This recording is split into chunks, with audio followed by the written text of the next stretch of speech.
నాగర్ కర్నూలు జిల్లా అచ్చంపేట నియోజకవర్గ పరిధిలోని నల్లమల అటవీ ప్రాంతంలో జరిగిన సలేశ్వర లింగమయ్య జాతర గత 3 రోజుల పాటు ఉధృతంగా కొనసాగగా లక్షలాది మంది భక్తులు లింగమయ్య స్వామి దర్శన భాగ్యం దక్కించుకోగా జాతర బ్రహ్మోత్సవాలు విజయవంతంగా ముగిశాయి. ఈ సందర్భంగా గత 38 సంవత్సరాలుగా ప్రతి సంవత్సరం సలేశ్వర లింగమయ్య జాతర బ్రహ్మోత్సవాల సందర్భంగా నాగర్ కర్నూలు ఆర్యవైశ్య సంఘం శ్రీనివాస చారిటబుల్ ట్రస్ట్ ఆధ్వర్యంలో భారీ ఎత్తున అక్కడికి విచ్చేసినటువంటి భక్తులందరికీ అన్నదాన కార్యక్రమం అంబలి కేంద్రాలను ఏర్పాటు చేసి భక్తులకు ఉచితంగా అందిస్తూ ఉంటారు.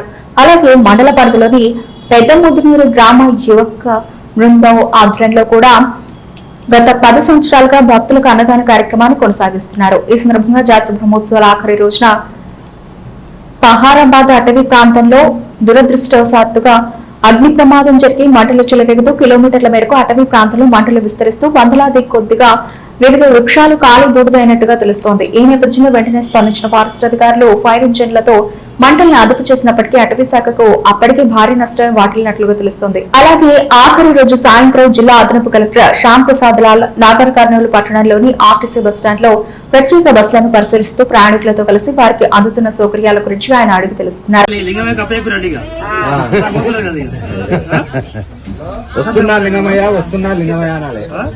వస్తున్నా లింగమయ్య అంటారు సార్ అక్కడ పోయేసరికి కూర్చొని ఇది 59 సీట్ల బస్సు. ఇది 50 మంది వచ్చినా పోతుంది అన్నట్టు. మరీ ఎక్కి చాల్సిపోయినా మీరు అనుకుంటే కష్టం.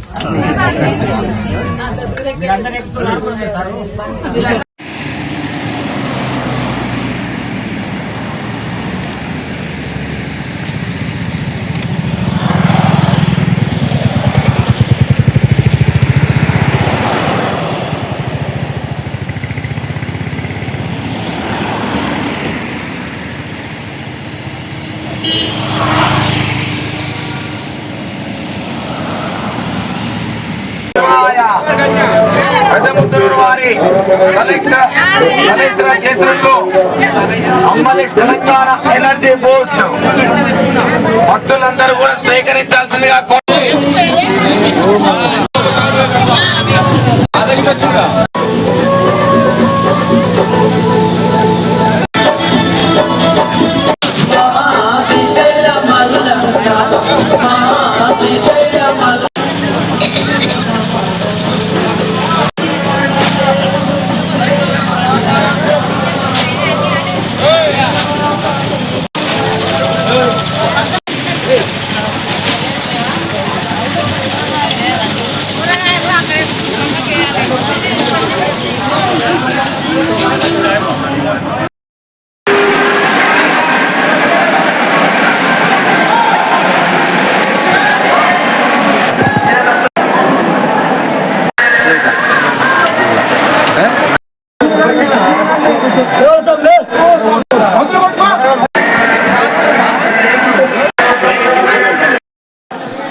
రాగి మాల్ట్ తెలంగాణ ఎనర్జీ బూస్ట్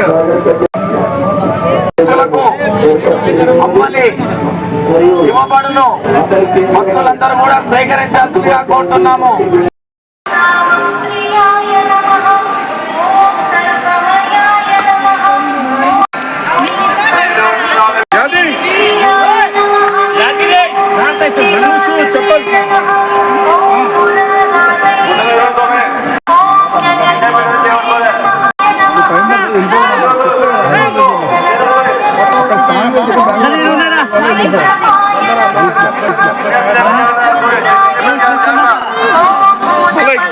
పైకి నుంచి